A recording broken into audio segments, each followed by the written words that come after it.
Primavera con respecto a un asunto como son las alergias, estornudos, picores en los ojos, cansancio. Estos podrían ser algunos de los síntomas más frecuentes que muchas personas comienzan a notar con la llegada de la primavera. Pues es también hoy nuestra invitada, vocal del Colegio de Farmacia, el Colegio de Farmacéuticos de Salamanca, Yolanda Velasco, quien nos va a dar algunas pautas interesantes de cara, como decíamos, a prevenirlas lo mejor posible, estas alergias. ¿Cómo estamos, Yolanda? Muy buenas tardes. Buenas tardes, muy bien, Pilar. ¿Hubo vacaciones Bueno, muy cortitas, pero sí, un poquito de descanso. Bien, estupendo. Pues así arrancamos esta semana hoy en el programa, arrancamos este mes con, desde luego, que duda cabe, uno de los asuntos que afectan a un buen número de personas de la población y que a veces, la verdad, les cambia el humor, su día a día, el vivirlo con cierto relajo. A veces se vive como muy torturador el hecho de padecer una alergia. ¿Qué previsiones hay para esta primavera, Yolanda? Pues sí, la verdad que para esta primavera, en principio, las previsiones son de alto riesgo para los pacientes alérgicos a los diferentes tipos de pólenes. ¿La lluvia es la culpable? Bueno, en principio tiene mucho que ver con la lluvia, con la humedad y con las temperaturas que se registraron durante los meses de octubre a marzo, que son los que nos han dado actualmente el recuento polínico tan elevado que tenemos en este momento. Es decir, el número de granos por metro cúbico registrado ahora mismo duplica el recuento del año pasado. Pero tenemos que tener en cuenta que mayo es un mes decisivo, puesto que es el mes de la polinización. Entonces, depende de cómo venga mayo. Si en mayo tenemos anticiclón, es decir, tiempo seco y temperaturas moderadas, entonces sí que va a ser muy duro para los alérgicos al polen. Sin embargo, si en mayo hay lluvia y temperatura húmeda, limpiamos todo este exceso de polinización que tenemos ahora, bajarán la concentración de los niveles de pólenes y será muchísimo más suave para los alérgicos. O sea, que tenemos que estar un poco expectantes a cómo venga mayo, porque ahora mismo la previsión, tal como está ahora el panorama, es de riesgo elevado. En fin, que vamos a tener un mes de mayo sequito, con buenas temperaturas, y esto va a acrecentar, desde luego, las circunstancias de polinización. Los problemas en los síntomas de las personas que son alérgicas se van a agudizar muchísimo. En fin. Bueno, ¿por qué los síntomas son cada vez más duraderos? Porque esto sí que parece que lo hemos venido notando. Cada vez se extienden más en el tiempo. Sí, pues mira, sobre todo debido al cambio climático, ¿vale? El fenómeno meteorológico tiene mucho que ver, las temperaturas extremas de lluvia intensa alternando con frío, otras veces con temperaturas mucho más moderadas, hacen que se inicie mucho antes los síntomas, es decir, la temporada polínica se adelanta y se retrasa su finalización. Entonces empezamos a notar síntomas desde febrero y pueden prolongarse incluso hasta julio y agosto. Entonces eso de lo que se hablaba en la década de los 90, que eran alergias estacionales, cuyos síntomas se limitaban a mayo y junio, eso, digamos, ya no existe. Las alergias se van convirtiendo en perennes, pues debido un poquito a lo que te acabo de comentar y también al elevado índice de contaminación que hay, sobre todo en algunas ciudades. Esta contaminación lo que hace es alterar un poquito la fisiología de las plantas y potenciar la agresividad del polen.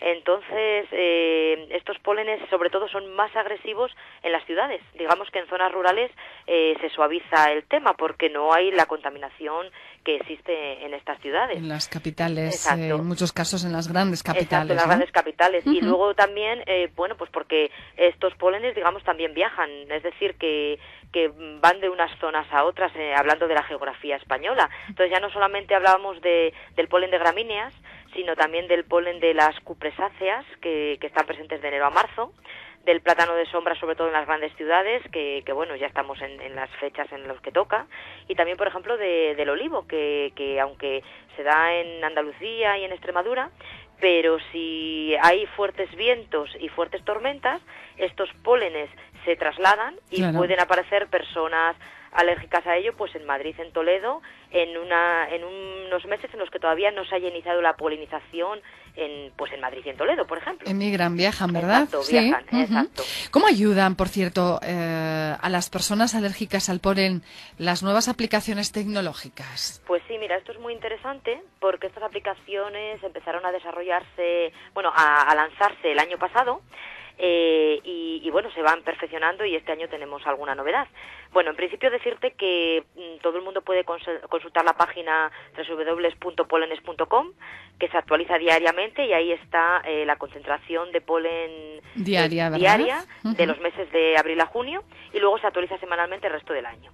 Entonces, en los móviles, en los smartphones, las aplicaciones del año pasado que se lanzaron fueron AlergoAlar y Alerta Polen, que informa de los datos de los pólenes en el sitio en donde se encuentran pues los afectados en sí, con unos sistemas de alarmas para ofrecer un poco el nivel de riesgo y así como las previsiones y la evolución del polen que tendremos en cada sitio donde se encuentre cada persona que esté consultando. Pero este año se ha lanzado la aportación de Pollen Control, que es una aplicación que lo que hace es seguir un poquito la evolución sintomática de los síntomas que pueda tener el paciente, cruzando datos, o sea, el paciente registra sus síntomas, registra la medicación que toma según la situación clínica que tenga ese paciente, ¿sí? Y luego se pone también el recuento de pólenes, ¿vale?, en esa aplicación. Entonces, digamos, estos datos se cruzan y lo que se obtiene de ese cruce es un diagnóstico más objetivo para que el alergólogo pueda establecer rápidamente las medidas de prevención y la pauta de vacunación más efectiva para estas personas en ese momento. Muy bien, pues vamos a terminar, desde luego fantástico, porque vemos cómo las tecnologías nos acercan también con más flexibilidad a este mundo de la medicina, de esa medicina que, bueno, en el caso de las alergias, en muchos casos es repetitiva y que así evitaría pues el que las personas tengan que acudir a las consultas con una solución muy rápida, se solventa. Por último decía, tratamientos y consejos, tratamientos muchos, mira, y consejos quizá claves, un par de ellos como poco. Te digo, mira, en principio el tratamiento, insistir en que el único tratamiento eficaz para el tema de las alergias a pólenes y demás son las vacunas, es decir, la inmunoterapia específica con alergenos es el único tratamiento eficaz. Hoy en día para estas vacunas hay unos métodos de diagnóstico muy sofisticados, que es el diagnóstico molecular, que con un simple análisis de sangre se identifica no solo el alergeno causante, sino también las proteínas de ese agente que provoca la reacción. Entonces, en una sola gota de sangre por nanotecnología identificamos hasta 113 componentes potencialmente alergénicos. De esa manera la vacuna que se realiza será mucho más precisa, con el extracto alergénico mucho más preciso para cada persona y mucho más eficaz. Con la vacuna disminuiremos la necesidad de otro tipo de medicamentos utilizados clásicamente para paliar los síntomas, como son broncodilatadores, antihistamínicos, corticoides, etcétera. Entonces mejorará la calidad de vida del paciente, los síntomas también empezarán a reducirse, estos síntomas tan graves, y bueno, y a la larga ya te digo que se llegará a curación, y como tú decías, se disminuirá mucho el coste de hospitalización, un 70%, 50% se disminuirán las visitas a urgencias y 37% el absentismo laboral y escolar. Y bueno, eso en cuanto a lo que es las vacunas, que insistimos mucho en que la persona vaya al alergólogo, le hagan las pruebas cutáneas y empiecen con estos diagnósticos moleculares. Y en cuanto a consejos rapiditos, pues serían sobre todo evitar la actividad física en el exterior en los días que la polinización esté más elevada, ventilar la casa sobre todo a última hora de la tarde cuando haya menor recuento polínico en el exterior, con 5 minutos basta. También mantener cerradas las ventanillas de los coches cuando viajamos en ellos y utilizar filtros de pólenes en el aire acondicionado del coche y renovarlo con frecuencia. No secar la ropa en el exterior en estos días tan claves. Utilizar gafas de sol al salir a la calle. También en casa colocar equipos que purifiquen el ambiente mediante filtros especiales para retener estas partículas y que no haya polen en el ambiente. Cuando lleguemos a casa, ducharnos y cambiarnos de ropa, pues porque llevamos polen en el pelo y en la ropa y demás.